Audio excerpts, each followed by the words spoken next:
Welcome back to TIP TV and welcome back to Keng Hock Seah, who is Finance Director at Golden State Resources. How are you today, Keng? I'm good, thanks. Zach, thanks for having me back at the show.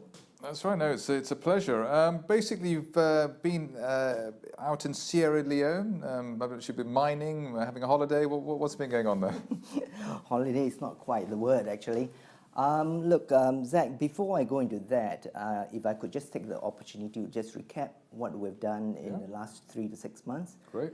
Basically, Golden State, we've actually successfully renewed the company's exploration licenses, the 3 licenses at Baja, Tongo, and Moa.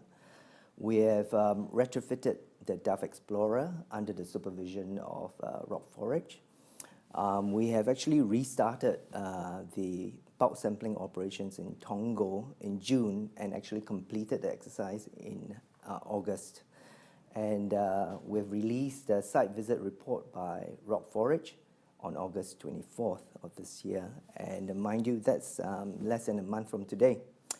So just for the So those were things which were quite critical to the business. Oh. I mean, if that hadn't happened, it could have been a slightly messy, let's say. Yes, certainly, and it will help us to steer the company in the right direction as well. And if I could just recap some of the things from the report, the salient points from the report. Basically, Rock Forage did say that this is the first well-controlled alluvial bulk sample from the War River. And the sample results were definitely very promising. Of the 206 tons of gravels that we washed, we actually discovered 26.5 carats of rough diamonds and 8.5 grams of gold, right? And, you know, although it's a small sample, Zach, in the words of Rock Forage, they said that this represents a start of systemic exploration to determine more accurately the diamond and the gold resource potential of the deposits in the Tongo area. So we are really encouraged. And really, last but not least, as announced in our last financial year results too, we've made conscious efforts to reduce the cost. And as such, we actually reduced it by 1.7 million, which is 45% lower than the previous financial year. So that's just a brief recap. And based on, let me just share with you what's happening currently in the operations. Well, you know, with the completion of the bulk sampling operations in Tongo, right, we've now taken the opportunity, and with the wet season as well, we've taken the opportunity to consolidate our resources. We've brought back our local washing plant from Zimi, generators, pumps, and basically brought it back to the Bo office, right? And together with the team in Sierra Leone, we sat down to address the issues that were raised in the report. It is quite critical, like you say. One of the issues brought up in the report was vehicular road access to our Baja site too. And so we took a walk through the ground to actually understand the terrain, to assess also the amount of work that needed to be done, right? And basically, it was also to meet up with local landowners to garner support, right, for the work that we are expecting to be carrying out in the next 6 to 12 months. Right. So basically, it's almost as if you started the company again. I mean, is it not far off that? You've done everything. Everything has been re-investigated, renew licenses. I mean, everything is started again, a reboot, let's say. Yeah, in some ways, yes. Because in mining, anyway, you know, you dig, you wash, and then you know you discover whatever you need to, and then you move on to the next site. With the licenses last for 3 to 4 years, and we'll continue to do that. And of course, the sites that we choose to dig and to wash are, you know, based on some of these airborne magnetic surveys that studies that we carried out earlier on. Right, but I mean, in Sierra Leone, you basically you completed the sort of the foundations really of what you wanted to do. Then. Yes, that's right. And basically, I think we've got you know, things organized, and so it can repeat itself. You know, that's important, right? And we got to get the infrastructure right as well.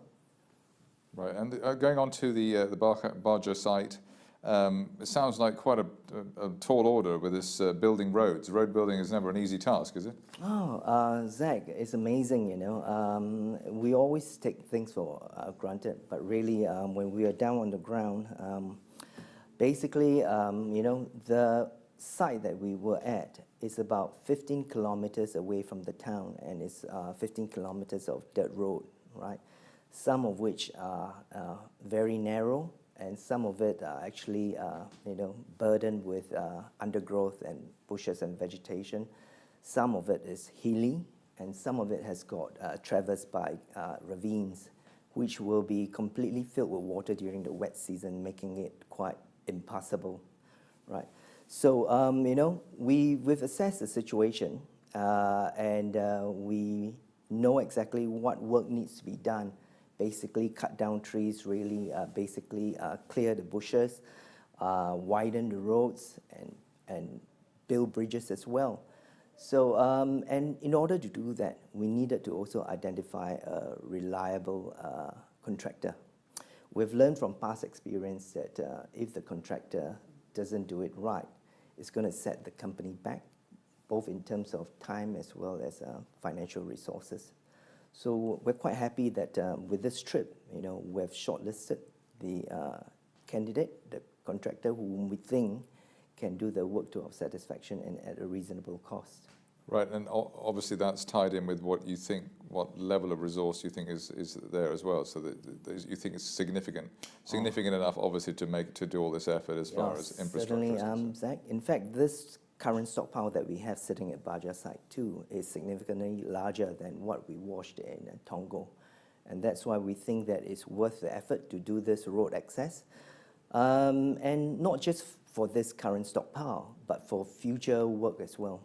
Because it's not going to stop at just one stockpile.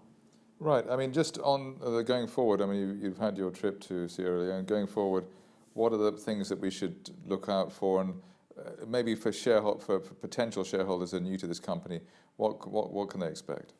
Well, this is the exciting part, Zach. In the coming months, GSR is going to be making serious inroads, and I mean that literally. And that's the creation of that road access. And then we'll be actually doing the modification of the local washing plant, which we brought back from Zimi. So whilst the road access work is being carried on, and that will take about 2 weeks, we will be modifying the plant at the same time. And once the access road is done, we will be able to transport this local washing plant to the Baja Site 2. And concurrent to this exercises here, we're actually carrying out maintenance work of the Dove Explorer, which was at the Tongo site, which we recently completed the bulk sampling operations. And once that maintenance work is done, Zach, we are expecting to extract more gravels, right? And really, at the end of the day, with all this alluvial mining, we will also be doing exploration work on all the 3 sites itself. Yeah, so quite an exciting few months to go. Oh, as you can see, you know, based on what I've just told you, it's going to be very exciting, and we're planning to fire all cylinders, really. And with the support of the Ministry of Mines, support from the local landowners, and a highly motivated local team, Sierra Leone team, working together with our project manager as well as Rock Forage, we can only expect to do better.